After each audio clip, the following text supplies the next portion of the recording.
faible, on pourrait dire, de la ligne Gustave, donc ils vont s'attaquer là. Pour ce qui est des Gaspésiens, un point super important, une bataille super importante, c'est la Casa Berardi. Et pour la petite histoire, il y a une faille dans l'Abitibi qui s'appelle la Casa Berardi.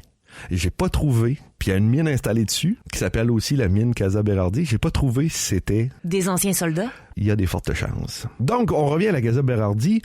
Il y a un soldat qui est à la tête de cette campagne-là. Pas un soldat, il est capitaine à l'époque. C'est Paul Triquet. C'est un nom qu'on... On le connaît pas très souvent, on l'utilise pas très souvent, ce nom de famille-là. Pourtant, il est né à Cabano, pas très loin de la Gaspésie. Il était engagé, c'est ça, dans le 22e Royal Régiment. Puis, c'est ça, le 14 décembre 1943, c'est lui qui est à la tête de l'attaque sur la Casa Berardi. Pour cette bataille-là, il va recevoir la Légion d'honneur de la France, rétroactivement beaucoup plus tard dans le temps, mais il y a la Croix de Victoria. Il est le seul Canadien français décoré de la Croix de Victoria au cours de la campagne d'Italie. Les soldats, eux, comment ils vont voir ça? Ça fait qu'on prend un extrait de « Je les ai vus mourir » du Gaspésien Lucien Côté, qu'on avait parlé l'autre fois, qui vient de Sébec, qui lui nous disait « Après la messe, le colonel Bernatchez s'avança pour nous entretenir de la bravoure, de la combativité des soldats canadiens français, et surtout celui qui faisait partie du Royal 22e Régiment. » Il nous parlait aussi de la gloire des batailles intérieures, de la chance que nous avions de participer à ces combats, qui ferait pâlir d'envie les héros d'antan. Belle perspective. Alors, comment ne pas se douter que ce que nous entendions était un lavage de cerveau? Les troupes vont attaquer la Casa Berardi. On a aussi on a un Gaspésien de Rivière-au-Nord qui a participé à cette attaque, qui s'appelle Willy Tapp.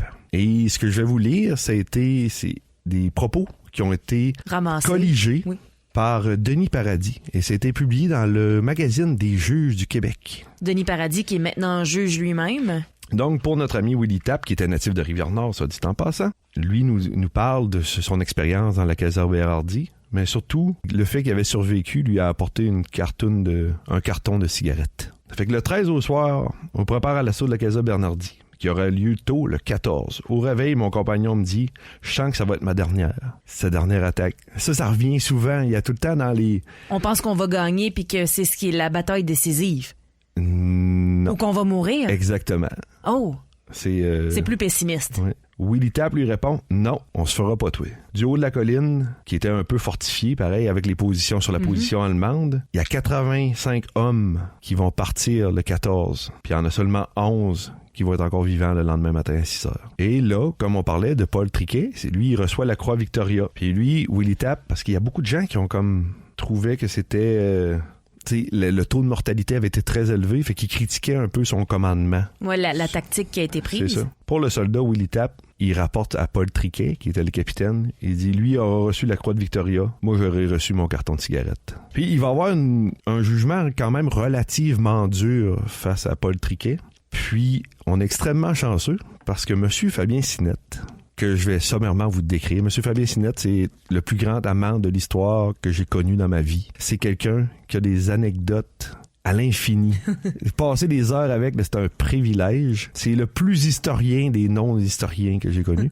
Et il a d'ailleurs écrit un magnifique livre en collaboration avec Monsieur Mario Mimo, qui s'appelle Gaspé au fil du temps, qui est aussi en version anglaise, Gaspé Through the Years. Alors, Monsieur Sinette, quand lui était dans les fusils du Saint-Laurent, va être passé en revue par Paul Triquet. Mais avec lui, il y a Pat Adams, qui lui est aussi un Gaspésien, natif de Gaspé, et qui a participé à la bataille de Casa Berardi. Et ça a été quoi le feeling de Monsieur Sinette? Mais on l'écoute tout de suite nous expliquer comment il a vécu ce moment-là, cette rencontre. J'ai rencontré Paul Triquet. Je sais pas, c'était au début des années, dans les années 51, 52. J'étais dans l'armée de réserve, puis il avait venu un soir nous passer en revue. Fait qu'on était tout en ligne pour fait qu'il passait à chaque soldat, il arrêtait, puis il demandait leur nom, puis il y avait quand même beaucoup de vétérans dans l'armée de réserve. Puis ceux qui portaient des rubans là, qui représentaient des décorations. Et là, il s'arrêtait pour leur demander toujours c'est dans quel régiment ou quoi que ce soit. Puis ce type-là, il est à côté de moi, justement. Il dit, moi, j'étais dans le Royal 22e Régiment et j'ai été à la bataille de Casa Berardi. Il n'a pas continué la conversation. Je ne sais pas s'il était intimidé, mais c'était un homme, je pense, assez timide. Parce que j'ai rencontré un correspondant de guerre dans les années 60, un nommé Fred Drelan. Et puis, il a été le premier à interviewer Paul Triquette, tant qu'il a descendu là, dans l'endroit de Kayser-Bérardi, descendu en montagne. Et puis, il a demandé pour passer une entrevue. Il faut dire, il dit que c'était prêt là, suite à la bataille. Et puis, il voulait pas. Il dit non, il dit, je suis pas prêt à passer une entrevue. Il dit, ça m'intimide, puis il dit, il faudrait y réfléchir. Bon, ben dans ce cas-là, il dit, je vais fermer, parce que les autres, ils transportaient avec les autres un genre d'équipement là, sur leurs épaules, avec tout l'enregistrement. Il dit, dans ce cas-là, je vais fermer mon enregistrement. Fait qu'il a vu qu'il était intimidé. Mais il a dit, c'est correct. Il dit, demain, il dit, on peut jaser, puis tu me diras c'est quoi tu veux savoir. Mais il dit, il l'avait pas fermé. Ça fait qu'il l'avait laissé ouvert. Fait qu'il avait tout eu l'entrevue intégrale de Paul Triquette. Fait que c'est ça qui avait passé sur les ondes à l'époque Radio-Canada. Fait que t'as peut-être aussi, je sais pas, peut-être un homme timide. Puis, en tous les cas... Vous vous souvenez du nom de la personne, du soldat qui était avec? Oui, c'était Pat Adams de Gaspé. Ouais. Pat était dans le 22e. Il y a une photo qui existe de Pat Adams dans une péniche de débarquement. Non, le premier en avant. Ouais, qui existe de lui. C'est Pat Adams, ça. Oh, en Sicile. En Sicile, ok, le débarquement de Sicile. Ouais. Ah, oui. Puis il était avec nous autres. Puis il y avait plusieurs vétérans qui étaient dans l'armée de réserve. Hein? Parce que ces gens-là ont arrivé la plupart de 1945. Puis l'armée de réserve était là. Avait été effritée un peu durant la guerre. Il y en a beaucoup qui s'avaient enrôlé volontaires. C'est comme ça qu'on recevait souvent des militaires, nous autres, comme le général Dextras aussi. Ils nous avaient passé en revue aussi à un moment donné. On recevait plusieurs comme ça. C'est une expérience de les rencontrer.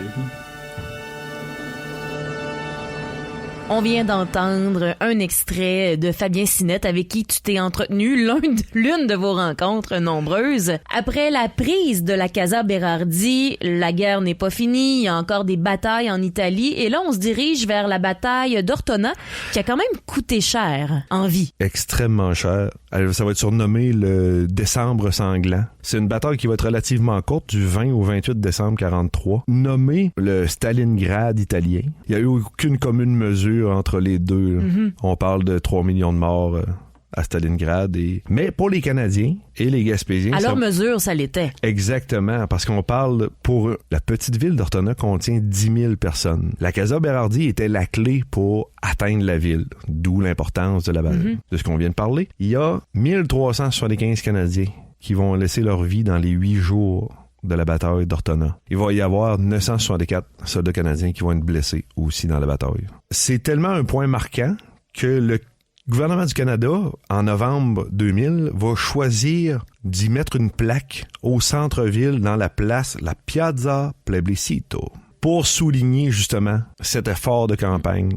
Pour ceux qui ont perdu la vie, mais également pour les survivants qui ont été à la dure. Il y a plusieurs Gaspésiens qui ont participé à cette bataille et je pense que ce que tu vas nous conter, ça prouve qu'en histoire, il y a toujours quelque chose à découvrir. Et là, le podcast est lancé depuis quelques semaines, les gens en parlent et on t'amène d'autres informations. J'ai eu la chance d'avoir, par l'entremise du garçon de M. Émile Le Seller, un livre que lui a écrit, mais il avait aussi colligé une version numérique que je n'avais pas. Et il a colligé des témoignages de gens du secteur entre Lansavallo et Capozzo, mettons, ou Lanse-Griffon, de Gaspésiens qui ont participé à la Deuxième Guerre mondiale. C'est précieux, ça. C'est un trésor que j'ai eu entre les mains. Là. On le remercie.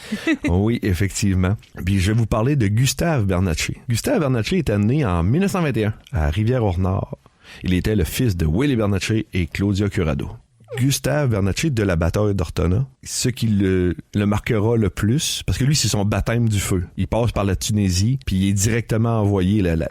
L'épisode de Casa Berardi est passé, puis c'est les troupes fraîches qui sont lancées au front. Mais pour eux, le moment triste de ça, c'est que c'est la célébration de Noël, parce que la bataille d'Ortona a lieu entre le 20 et le 28 décembre 43, et on leur avait promis un repas de dinde. Oh. Et finalement, urgence, tout le monde est rappelé, il n'y aura pas de repas et ce sera de la boue.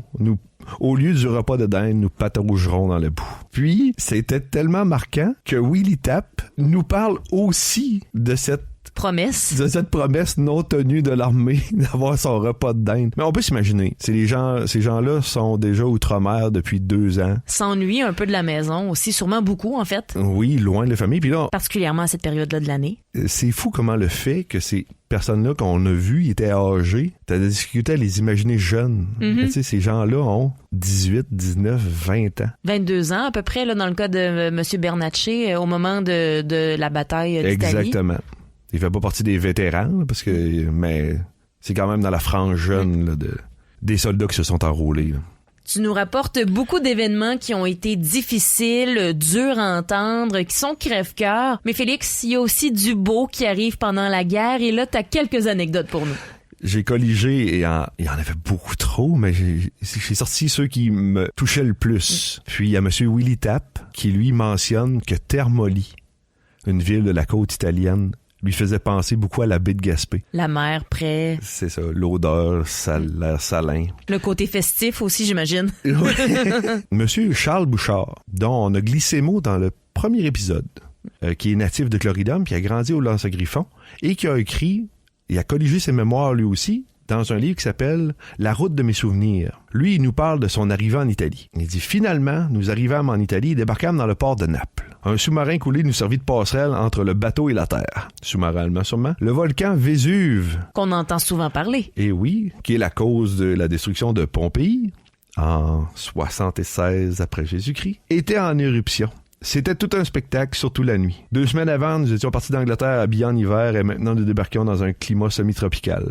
Après avoir traversé la ville de Naples à pied, des camions nous conduirent à un endroit nommé Avellino. Une expérience quand même assez spéciale si on pense au contexte avec le volcan et la guerre. Ça devait être impressionnant pour quelqu'un qui est parti de la Gaspésie. Petite histoire de famille peut-être. Wilfrid, qui est le frère cadet de Gustave Bernatchez. Il s'était enrôlé 1 an après Gustave Bernatchez. Puis, il va rejoindre le même régiment en mars 44. Mais dans l'armée, vous êtes comme pas supposé être trop près. Il sépare les familles. Parce que c'est difficile sur le champ de bataille. C'est aussi plus facile de pas envoyer un télégramme à la mère que les 4 fils sont décédés dans la même attaque. Wilfrid et Gustave, à plus de 6000 km de la maison de Rivière-au-Nord, se rencontrent par pur hasard dans la campagne italienne. Puis ils vont se recroiser quelques fois après durant la période de la bataille. C'est quand même des coïncidences assez exceptionnelles, les chances que ça puisse arriver. C'est arrivé à Hong Kong, mais eux, ils étaient comme... Il y avait des frères, mais ils avaient été envoyés les deux à Hong Kong. Ça, c'était vraiment plus comme une espèce de rencontre surprise, mais si on fouillait beaucoup, je suis sûr qu'on en trouverait d'autres. Quand on parle d'anecdotes comme ça, qui sont quand même heureuses, des frères qui se retrouvent, des beaux paysages, on dirait quasiment qu'on fait un peu l'apologie de la guerre, mais c'est pas ce qu'on essaie de faire avec ce podcast-là. On essaie surtout de rendre hommage à ceux qui ont participé à la guerre, qui se sont dévoués et qui avaient pas nécessairement... c'est pas eux qui l'ont commencé, cette guerre-là. Non, puis il y a un élément de mémoire qui, moi, me plaît beaucoup, beaucoup plus que... Parce que moi, je suis ni militaire, ni de... T'es très pacifiste. On ne peut plus. On est dans un moment charnière, je crois, parce que on voit ces gens-là, ces vétérans-là mourir, il en reste peu. Je crois que c'est, pour nous, Gaspésiens, c'est un temps, justement, de revenir sur ce moment-là qui est la participation gaspésienne, puis d'en colliger le bon et le mauvais, d'arriver et de le faire sortir et que les générations futures puissent avoir une idée de ce que c'était. Beaucoup plus que... De montrer les hommes qui étaient derrière, justement, les soldats derrière cette guerre-là. C'est ça, on voit beaucoup d'uniformes, on a beaucoup de chiffres, de gros chiffres comme... On voit souvent toute la troupe, en fait, de soldats, mais jamais la personne seule. Évidemment, faire la guerre à un moment donné ou à un moment ou l'autre, ça devient très difficile sur la santé, que ce soit physique ou psychologique. C'est le cas de nos Gaspésiens aussi. Oui, on a M. Charles Bouchard qui décrit les marches forcées qu'il y avait à faire parce qu'il dans un déplacement de troupes, parce qu'il n'y a pas tout le temps On voit beaucoup la Deuxième Guerre mondiale comme une guerre motorisée. Avec des tanks et tout ça. C'est ça. Mais il y avait beaucoup plus de chevaux et il y avait surtout beaucoup de soldats à pied qui vont parcourir sur l'ensemble des milliers et des milliers de kilomètres. Donc, M. Bouchard